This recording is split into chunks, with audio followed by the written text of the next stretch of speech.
Escuta o velho.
Então, pessoal, tudo bem com vocês?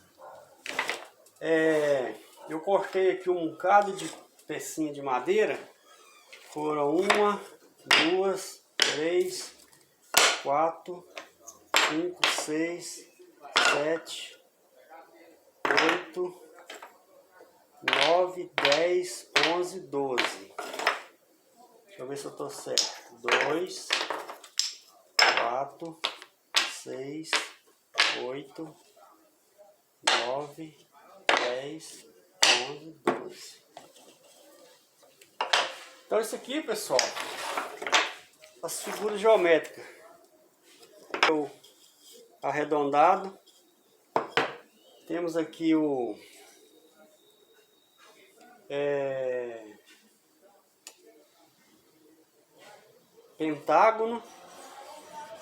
pentágono, que ele é 1, 2, 3, 4, 5 lados, pentágono.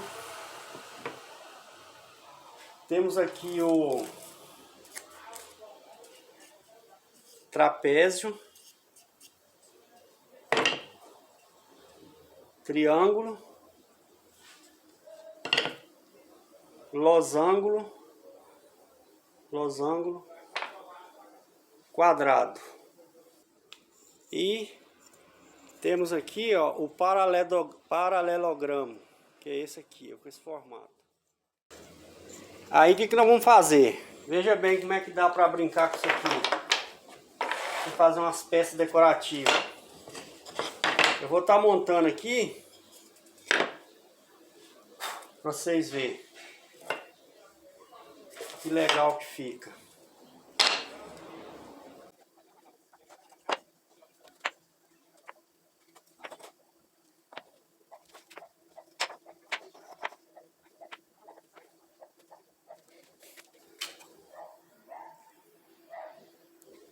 Olha, pessoal, que legal que ficou.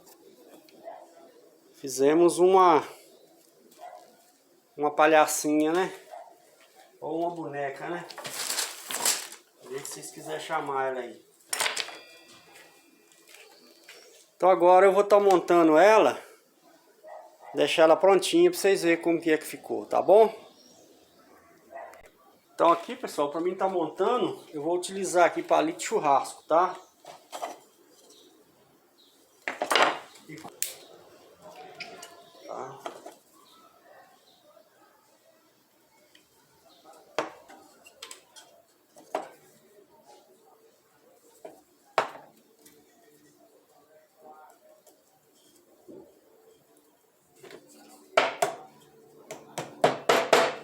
Pessoal, o vídeo desse malho tem lá no canal, viu?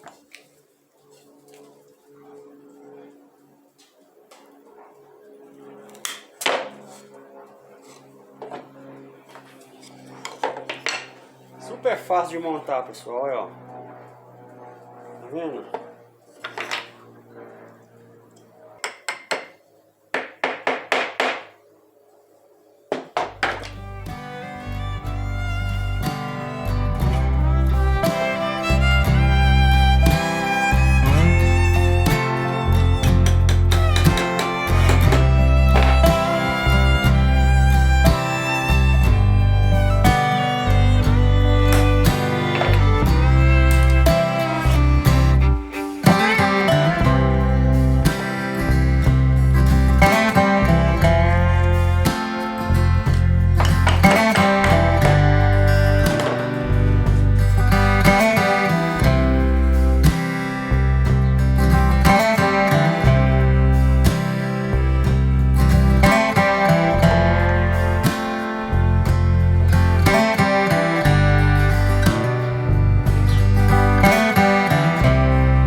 Então, pessoal, aí é o serviço terminado. Espero aí que vocês gostem, tá? Ficou bem legal. Gostei muito do resultado. Então tá aí, uma palhacinha, né, que é o estilo da saia ali, uma palhacinha feita com resto de madeira. Um forte abraço a todos aí, até o próximo vídeo. Fica todos com Deus.